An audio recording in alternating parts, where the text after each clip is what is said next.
আমরা আজকে পিঠা তৈরি করতেছি। এর জন্য নারিকেল প্রস্তুত করলাম, তারপর চুলায় দিয়ে এটাকে নারিকেলের নাড়ুর মতো তৈরি করলাম।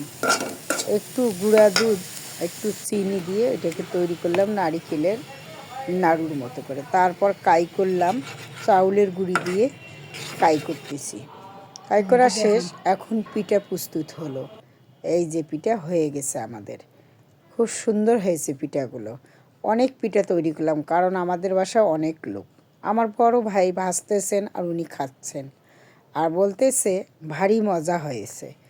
এই দেখেন আমার বড় ভাই সুন্দর করে পিঠাগুলো ভাজতেছে, একটু হালকা বাদামি করে নিয়ে এসে। এই দেখেন, এই যে বড় ভাই, আর উনি একটু অস্থির, মানে তাড়াতাড়ি সবাইকে খেতে বলতেছে।